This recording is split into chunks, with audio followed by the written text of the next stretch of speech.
akhlak Nabi itu bisa buat orang yang benci sama beliau jadi jatuh hati kepada beliau. Kalau kita udah jatuh hati jadi benci. Kebalik.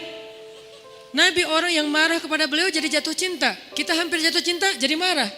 Kebalik nih akhlaknya. Berarti kita harus belajar banyak nih dari Rasulullah tentang akhlak. Beliau tuh bisa bikin seorang perempuan yang suaminya baru terbunuh, ayahnya terbunuh, pamannya terbunuh, saudaranya terbunuh dalam perang Khaybar. Yang dia bilang orang yang paling saya benci di muka bumi adalah Muhammad. Terus tiba-tiba yang namanya Muhammad datang menghampirinya di dalam tendanya, ditemani oleh beberapa orang sahabat. Lalu kisah itu diriwayatkan, Nabi datang dengan raut wajah yang penuh empati. Dengan raut wajah yang penuh empati. Bukan raut wajah orang yang sebagai pemenang perang. Kan Nabi menang perang waktu itu. Sebagai seorang tuan, bukan. Yang empati. Yang kayak sahabat banget gitu.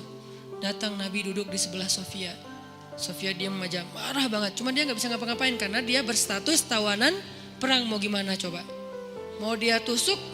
Gak bisa, dia sendiri. Dan dia takut bahwa dia akan diperlakukan seperti umumnya orang memperlakukan tawanan perang. Karena dia belum paham, belum kenal Rasulullah. Dia kaget ketika Rasulullah SAW minta maaf sama dia. Kaget, gak ada cerita orang dalam perang yang menang minta maaf kepada yang kalah. Ada gak cerita kayak gitu? Gak ada tuh. Yang menang minta maaf sama yang kalah. Maaf ya kami menang. Jangankan perang, sepak bola aja susah nyari yang kayak gitu kan ya. Ini akhlak nih untuk kita teman-teman di Bandung dengan Persibnya. Nanti di Jakarta dengan apa Jakarta teh? Persijanya. Nanti yang menang siapapun yang tanding, maaf ya menang. Dari mana lo akhlak kayak gitu?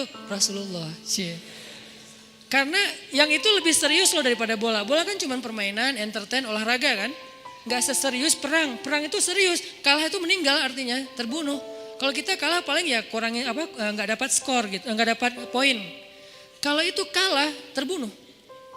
Nabi datang minta maaf dengan ekspresi empati yang tinggi, yang dalam.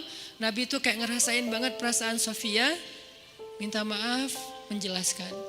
Sofia, maaf ya, aku ikut turut berduka atas wafatnya ayahmu, suamimu. Sofia marah banget. Terus Nabi menjelaskan apa yang terjadi. Aku tuh udah ngasih kesempatan agar kita gak usah berperang. Tapi mereka terus menyerang. Maaf ya, menjelasin lagi. Maaf ya, ngejelasin lagi. Berjam-jam. Seolah-olah Nabi yang minta pengampunan kepada Sofia. Seolah-olah Nabi itu tawanan perang. Minta maaf, menjelaskan kejadiannya. Minta maaf, menjelaskan. Terus kayak gitu dengan ekspresi serius. Dan kelihatan banget lah. Ucapan dan ekspresi orang yang jujur kan kelihatan ya. Jujur bahwa beliau tuh empati banget. Bahwa beliau juga berduka. Terus sampai Sofia dari yang tadinya lihat ke bawah nunduk marah.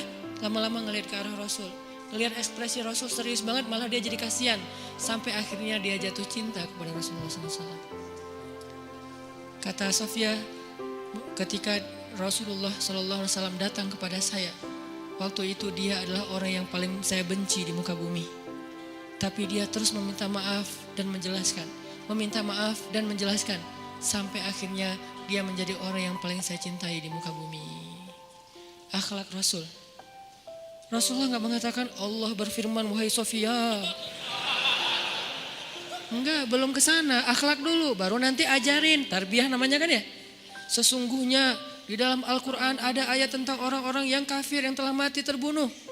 Enggak, Rasulullah tuh tahu. Jangan ngomongin tentang ayahnya yang mati terbunuh, ibunya yang pamannya, suaminya yang mati dalam keadaan kafir. Nabi gak mau ngomongin itu, kenapa? Menjaga perasaan Sofia. Kok masih dijaga sih perasaan? Kan mereka beda agama, mereka orang kafir. Inilah akhlak Rasul. Sehingga Nabi membahas yang membuat Sofia merasa kayak dihargai. Sebagai seorang janda, sebagai seorang perempuan, sebagai seorang yatim. Sebagai seorang tawanan. Sehingga dia takjub dengan akhlak Nabi. Akhirnya dia cerita. Ya Rasulullah, belum beriman udah manggil? Ya Rasulullah, saya pernah bermimpi. Bahwa dalam mimpi saya melihat ada rembulan di atas kota Madinah. Lalu jatuh ke pangkuan saya. Jibril turun bilang ke Rasulullah, apa maksud dari mimpi itu? Tahu gak Rasulullah apa maksud mimpi? Apa Jibril?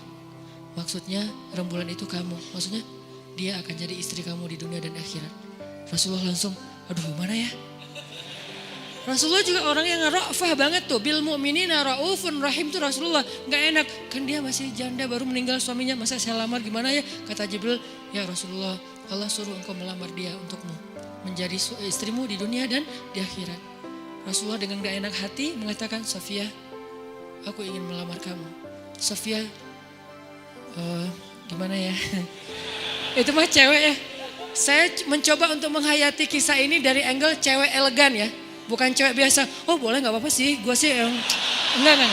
Cewek elegan, cewek terhormat, cewek yang soleha walaupun belum beriman.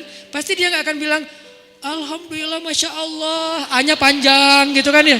Terus pakai emoticon berderai-derai, enggak. Dia terhormat. Dia akhirnya saya terserah gimana baiknya aja, menikahlah Nabi dengan Sofia. Modalnya apa? Akhlak. Bukan mahar yang besar, bukan akun sosial media followersnya paling banyak, bukan eksistensi, bukan gaya-gayaan, bukan datang bawa mobil mewah, datang bawa akhlak. Ini kayaknya modal kita belajar juga nih gimana cara ngelamar calon istri, akhlak.